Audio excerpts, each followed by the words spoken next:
रोंगटे खड़े कर देने वाली एक तस्वीर सामने आई, जहां ताकतवर भूकंप में 8 लोगों की जान चली गई और हजारों लोग बेघर हो गए। 6.0 की तीव्रता के इस भूकंप का केंद्र समुद्र की गहराई में था, लेकिन जमीन के ऊपर उसने जो दहशत और तबाही मचाई, उसकी कई तस्वीरें कैमरे में कैद हो गई।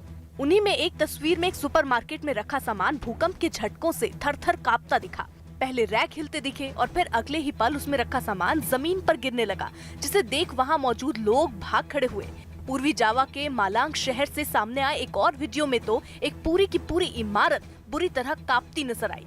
सिर्फ एक दो नहीं, दहशत के ऐसे तमाम पल कैमरे में रिकॉर्ड हुए, जहां लोग अपनी जान बचाने के लिए इधर उधर दौड़ते नजर आए। इस ताकतवर भूकंप ने लोगों से उनका सब कुछ छीन लिया। उनके घर, दुकानें, सब कुछ मलबे में बदल गया। कई मकान पूरी तरह ढह गए और जो बच गए उनकी दीवारें और छतें चटक गईं। भूकंप के झटकों में स्कूलों और कई सरकारी इमारतों को भी नुकसान पहुंचा।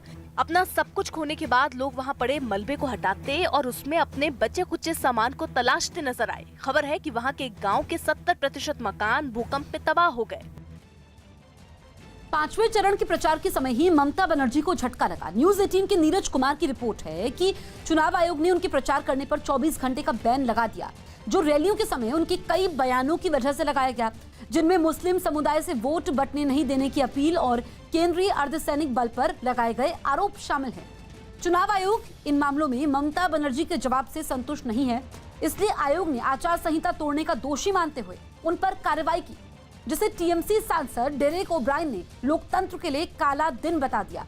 तो वहीं ममता बनर्जी खुद इस पाबंदी के विरोध में कोलकाता में आज धरना देंगी। ममता बनर्जी के प्रचार करने पर रोक के चुनाव आयोग के फैसले पर सियासी घमासान भी खड़ा हो गया। टीएमसी ने इस फैसले को लोकतंत्र के लिए काला दिन करार दिया, तो एनसीपी ने भी चुनाव आयोग से इस फैसले की वापसी की मांग की।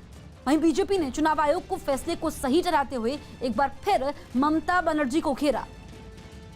आज भारतीय लोकतंत्र के लिए एक काला दिन है, ब्लैक डे फॉर डेमोक्रेसी, क्योंकि आप लोग इलेक्शन में हम लोग को हरा सकते नहीं हरा सकते हो, उसलिए क्या करते हो, बैन करते हो। जिस तरह से चुनाव आयोग ने ममता दीदी पर प्रचार करने पर पाबंदी लगाई है, हमें लगता है ये उचित नहीं।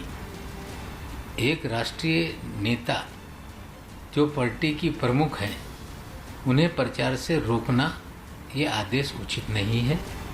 कहीं न कहीं राजनीति से प्रेरित लग रहा है।